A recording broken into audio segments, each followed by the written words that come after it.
Hi guys, it's Molly with Soul School Spiritual Guidance and Healing. Thank you so much for being here with me today. I'm going to do something kind of fun today. I have had this message kind of circling around in my mind for literally over a year now from my guides that says share what you know. And it's led to this whole landslide of me questioning what I know, figuring out what's the best way to share what I know, just a whole lot of overthinking that's really unnecessary. So whenever I get to meditating or just kind of like exploring a topic intellectually and I hear that share what you know come in from my guides, that's when I decide to just kind of gather up all the notes. What's all the information they've received on a certain topic, and how can I just kind of begin the sharing of that information with others. So that's what I want to do today, and my topic is solar consciousness. So before we get into this, welcome to my channel. If you guys are new, if you're not, welcome back.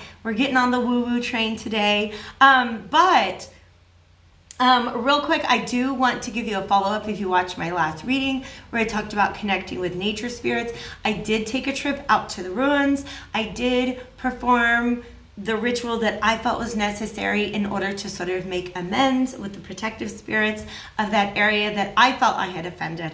And I did make a couple little short video clips that I'm going to put together. I just have to find the right intro for that, just frame it properly, and then I'll share that with you guys in the very near future, okay? It was mostly just me kind of showing you around the ruins because that's what the spirits asked me to do. So keep an eye out if you guys are interested. I also am going to put some stuff on Instagram and TikTok just to kind of follow up with that. But I did take the field trip. If you guys are interested, that's on its way. What I want to do today is begin a conversation around a comment that I received on that video from a new subscriber named TB.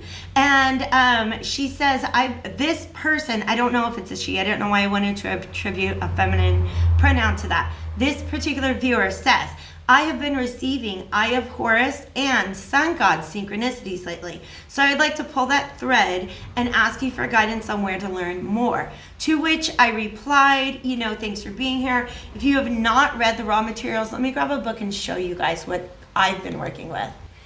If you guys are interested in digging into Law of One, raw contact materials, also known as the raw sessions, they have a lot of different names. Basically, I've got the 2-volume edition, volume 1 and volume 2. There is an older version of the raw contact, or what do I usually call them? I feel like there's another, the raw sessions, raw materials, okay, RA, not RAW. And there's an older version of this that comes in, I believe, either 3 or 5 volumes, but there's also a searchable, all of this searchable online at lawofone.info, and that is what I recommend to TB. But I also said, look, I'm going to go ahead and do a reading / channeled message on this pretty soon, and that's what I'm here for you guys to do today. Let me get a little sip of water. If you are interested in a reading or just kind of digging into any of these issues with direct guidance from your spirit team, hit me up with the information below for a reading. This is the kind of stuff I love to do. Nonetheless, let's go ahead. My objective today is to share with you what I know about solar consciousness based on my reading of the raw contact and the raw materials. Now, if you're not familiar with this book, it is a collection of channeled interview type transcripts of a number of sessions that took place very early 80s. I want to say in 81 and 82. And this was a team of people. Don Elkins, Jim McCarty, and Carla Ruckert, okay? Carla served as a channel in that she entered into a trance state. I believe that James McCarty, is that his name? James. I believe that Jim was sort of a scribe for the whole process, and then Don Elkins would ask questions of this 6th density being, this collective social memory complex that identified itself as Ra. If you guys get into the books, even if you just do a search, you can actually find out more about the history of this entity known as Ra here on the planet Earth, specifically its interactions with Egyptian society. And it talks a lot about the Eye of Horus, the religion that was centered around Horus. And then the creation of the pyramids is also in there. And then also the fact that the pharaoh known as Akhenaten, Amenhotep III, I believe, that's the one who tried to recreate Egyptian religion to center around the sun disk, which is a particular manifestation of solar consciousness. They do talk about essentially Akhenaten being in contact with Ra throughout his reign. And so lots of good information in there that goes into the history of the idea of a sun god in the ancient Egyptian civilization. Okay, now, what is a god? This is a good question, okay? A god is basically, the best way that I can define it, is a human interpretation of the consciousness of a particular entity, all right? So there could be storm gods and gods of the different staples that cultures and communities would rely upon, like a corn god, there's a god of rain, all these different things, right? Kind of represent, like I said, a human interpretation of a particular consciousness. So sun gods are, historically speaking, human interpretations of sun consciousness, solar consciousness, often referred to in channeled literature as soul consciousness, S-O-L, okay? So let's get into what the Law of One, what Ra says about what a solar system and a sun is, okay? Essentially, it is a sub-logos, and we're gonna define that word, don't worry, of the infinite creator of all that is and ever was and ever will be, okay? So the story that's told, sort of the description that gets laid out in these sessions is that once upon a time we have a creator. This creator is simply a manifestation of infinity. And at some point in time, there's this moment of self-awareness in which infinite energy is created, okay? Some people will call this infinite intelligence, right? Basically, there's a chain between us. We're fragments of that one united infinite being, right?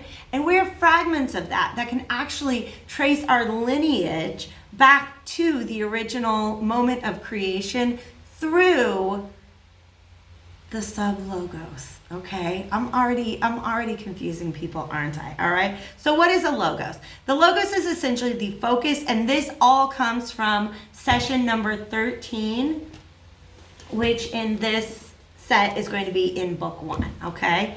So here are direct quotes from Ra. The focus of infinity, I'm just infinity, just being infinity, and I decide to direct myself into infinite energy. That's called a logos, all right? The logos is, what does this say? Infinite energy then essentially begins in chaos and moves towards local rhythms and fields of energy, okay?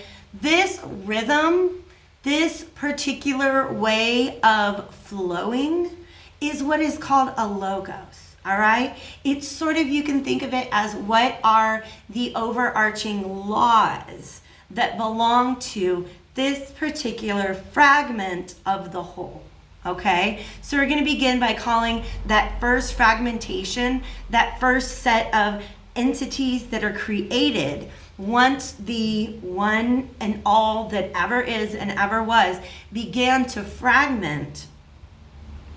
Each of those is known as a logos, okay? They kind of start off in chaos, and then as they simply exist, as they be, right? Understand that this is consciousness, okay? And consciousness has free will of awareness. And so essentially each of these fragments of the whole began to evolve, develop, they individualized. They became different than the other fragments of the whole. How did they do that? By just being, right? By just simply exploring the possibilities of being self-aware, infinite energy, okay? They just think, how are the different ways that I could possibly manifest, all right? As each of those individual fragments of the whole, each of those logos becomes individualized, this is what creates essentially dimensions and universes. It's also what creates the material world, all right? So in session 13, question number 9, what Ross says is that each of these fragments of the whole, right, it's pre-universe, pre-dimension. Those things don't even exist yet. But as these things become individualized, they actually become co-creators along with the original source, all right? This is when physical matter begins, according to this particular session, all right? These co-creators, the logos, multiple logoses are known as logoi, L-O-G-O-I, all right? So each of these logoi begin to create dimensions and universes by simply extending infinite energy and then allowing that infinite energy to individualize within and of itself. That's how we get universes. That's how we get dimensions. That's eventually how we get galaxies and we get solar systems, okay? Using intelligent infinity, and this is from 13:13. If you guys go into the searchable law of one text, you're going to understand this is how sessions and questions are organized. They're numbered by first number is the session, second number is the question that's been asked, okay? So they're paired by question and response. This is what Ross says in 13:13. Using intelligent infinity, each portion of the whole, so each logos or each co-creator created a universe and allowing the rhythms of free choice to flow, playing, I love this word, playing with the infinite spectrum of possibilities, which by the way is what each of us are here to do, to play with the infinite spectrum of possibilities. Each individualized portion, each individualized logos or co-creator channeled the love light, right? The love light is basically just the flow of infinity from source outwards, okay? Channel the love life into what you might call infinite energy, thus creating the so-called natural laws of any particular universe. So the laws that govern our universe aren't even the same laws that evolved in other universes, right? But once you have what it evolves into, each logos creates essentially its own sub-logos by extending its own expression of infinite energy out into the world, okay? This is how solar systems are created. This is how stars, nebula, galaxies, all of this is created, okay? Each universe follows this path, okay, individualizing and then becoming co-creator of that which it creates, all right? This is what causes natural laws to appear in the different solar systems as sub-logos, okay? So we, you might say, are a sub-logos of the sun. So if it seems like a really big jump to say that you and I are fractals of the one infinite creator, baby steps, okay? We're fractals of the infinite creation of the creation of the sun. And the sun was created by some larger logos, the universe. which is created by yet another larger logos. And we can actually trace our connection, our unique individual expressions, the possibilities that we can be, back to solar consciousness, okay? So what else do I have here before? That's just, what is the sun? How is it created? Okay, there's more. I do want to share real quick what I get from Lisa Royal Holt in the Galactic Heritage cards. There is one particular card. Many of these belong to a series. This one is sort of a standalone, and it's called Solar. Let me get that focused. A little smile for the thumbnail. Solar consciousness. In this, Lisa Royal Holt states, our solar system, and this is channeled information, by the way, our solar system archetypally represents all the aspects of human consciousness. Okay? This is visible through astrology. The sun, she says, represents our highest potential of consciousness, the higher self. She goes on to say solar consciousness compels us to integrate our parts and become whole again. This process happens naturally as we connect with and become the higher self. Okay? So the path to the higher self, if that's what you're on, then investigations into what is solar consciousness. That's a very valid and viable path, and it is definitely one that is encouraged by the law of one. Okay, so the law of one, basically, this is where it gets really good. Okay, we're back to Ra, but we're in session 41. Okay, what Ra says here: metaphysically, the sun achieves a meaning to the 4th through 7th density. I've talked about this, and I'll do it some more because I know that it's like a big set of knowledge. Okay, to understand the 7 densities of the evolution of consciousness within our particular universe, okay, within our particular vibrational bandwidth, if you will, okay. But we as humans are transitioning from the 3rd to the 4th. That's the opportunity that's here before us now. So we look in the past at ancient societies that were investigating the nature of solar consciousness. We can already see that they're beginning to step towards that 4th density, all right? So it says that the sun achieves meaning to 4th through 7th density according to the growing abilities of entities like you and I in these densities to grasp the living creation and co-entity or other self-nature of this sun body. Let me go ahead and grab my pen, because holding it helps, okay, you guys? These are big ideas. So basically, what is the law of one? Okay, the core tenet of the law of one is that there is no other, there is only other self. So as we begin to see the sun as an other self, that's when we can truly begin to merge with solar consciousness, okay? Integration of all the parts. This idea that you and I are not all fragments of one infinite whole, that is the illusion of separation. As we begin to see that you and I and every other human on this planet, that you and I and this planet, that you and I and the sun are simply other selves, that's the significance of solar consciousness, okay? That's the significance of the sun to the 4th through 7th densities. And listen to this. You guys might have heard me talk about the fact that in the raw context, the word that they use to refer to what you and I would call starseeds is wanderers. And they say that wanderers are primarily beings from the 6th density, which go about the universe, the galaxy, whatever you want to call it, and essentially ask, how can I help?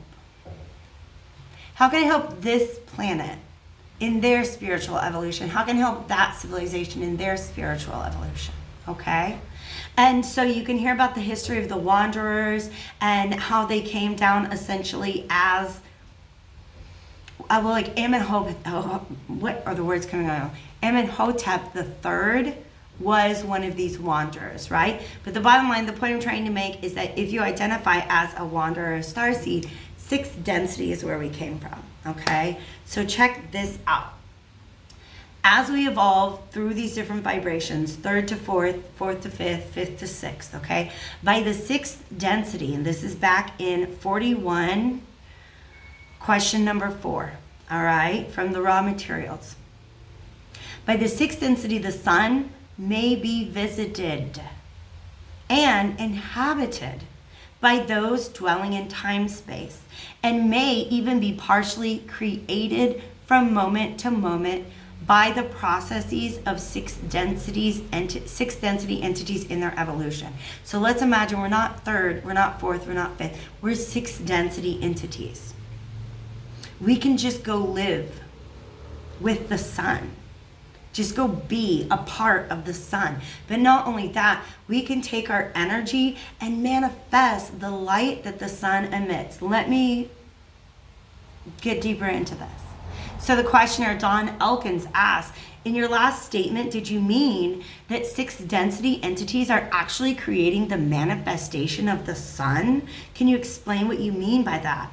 Ra says, in this density, in the 6th density, some entities whose means of reproduction is fusion may choose to perform this portion of experience as a part of the beingness of the sun body. Thus, you may think of portions of the light that you receive as offspring of the generative expression of 6th density love. So what does it mean to be a light worker? In my mind, in this moment, it makes complete and total sense that that same expression of 6th density love we have brought here to the earthly plane.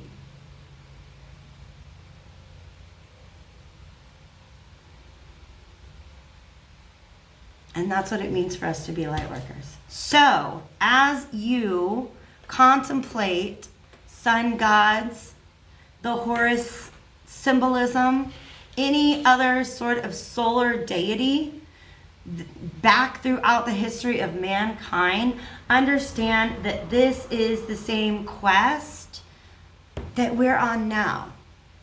To integrate the parts of ourselves, to understand that illusion is just a separation. Okay? I've heard of people astral projecting to the center of the sun. I've heard of people in fact, I've even heard that if you're very skilled, okay, at time-space travel, you can essentially set an intention, okay, to ground yourself within the earth plane first, obviously. Solar project to the sun, and then use that as a launch pad to essentially astral project to any other point. Now it makes sense. Any other point within its sub-logos.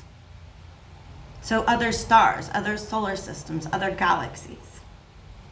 You can also use it as sort of a launch pad to astral project to the great central sun, which is the logos to which our sun is a sub-logos. All right? I hope I haven't lost you. If I lost you, I lost you. And that's just the way that it goes, okay? So what I would like to do now is pause, just get a quick breath of fresh air, get my thoughts together, because I am going to go ahead and do a video on how can we better connect or better know sun consciousness and solar consciousness, okay? So that's going to be a reading, and I'll be back for you guys in just a few moments for that.